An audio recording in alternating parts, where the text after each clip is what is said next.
بسم الله الرحمن الرحيم. الرحمن علم القرآن، خلق الإنسان، علمه البيان. الشمس والقمر بحسبان، والنجم والشجر يسجدان. والسماء رفعها ووضع الميزان، ألا تطغوا في الميزان. وأقيموا الوزن بالقسط ولا تخسروا الميزان.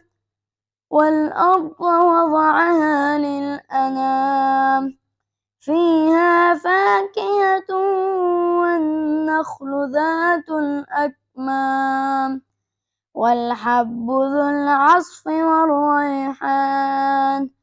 فبأي آلاء ربكما تكذبان؟ خلق الإنسان من صلصال كالفخار، وخلق الجن من مارج من نار. فبأي آلاء ربكما تكذبان؟ رب المشرقين ورب المغربين.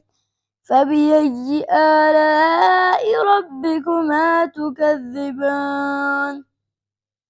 مرج البحرين يلتقيان، بينهما برزخ لا يبغيان. فبأي آلاء ربكما تكذبان؟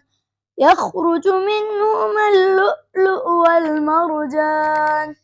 فبأي آلاء ربكما تكذبان؟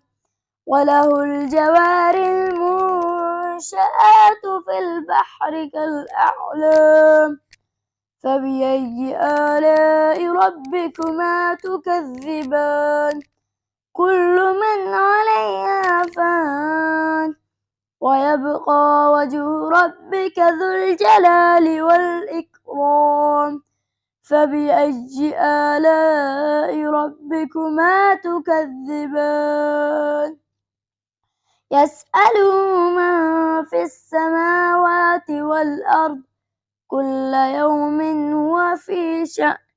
فبأي آلاء ربكما تكذبان؟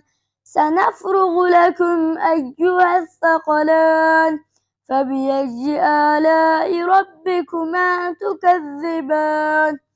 يا معشر الجن والإنس إن استطعتم أن تنفذوا من أقطار السماوات والأرض فانفذوا، لا تنفذون إلا بسلطان. فبأي آلاء ربكما تكذبان؟ يرسل عليكما شواظ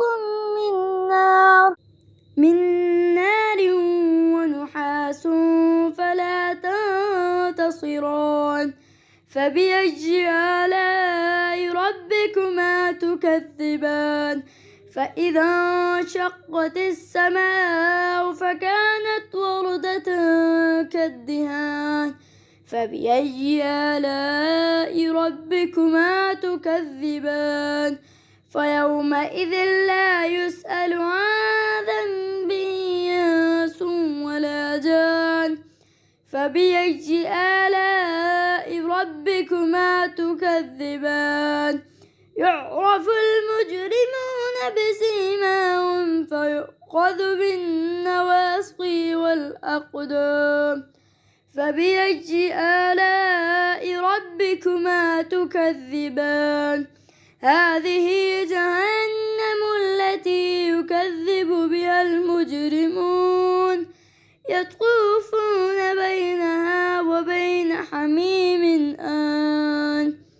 فبأي آلاء ربكما تكذبان ولمن خاف مقام ربه جنتان فبأي آلاء ربكما تكذبان ذواتا أفنان فبأي آلاء ربكما تكذبان فيهما عينان تجريان فبأي آلاء ربكما تكذبان فيهما من كل فاكهة زوجان فبأي آلاء ربكما تكذبان متكئين على فرش بطائنها من استبرق وجنى الجنتين دان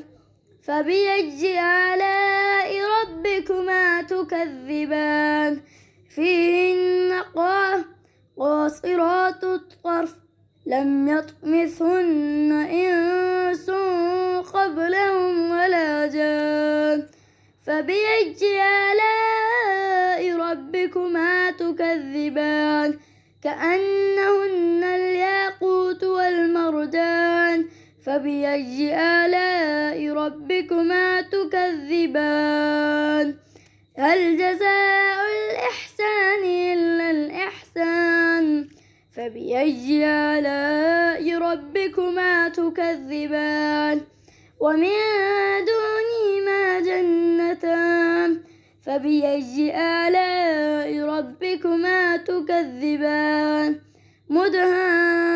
مدهامتان فبأي آلاء ربكما تكذبان فيهما عينان نضاختان فبأي آلاء ربكما تكذبان فيهما فاكهة ونخل والرمان فبأي آلاء ربكما تكذبان فيهن خيرات حسان فبأي آلاء ربكما تكذبان حور مقصورات في الخيام فبأي آلاء ربكما تكذبان لم يطمثهن إنس قبلهم ولا جان فبأي آلاء ربكما تكذبان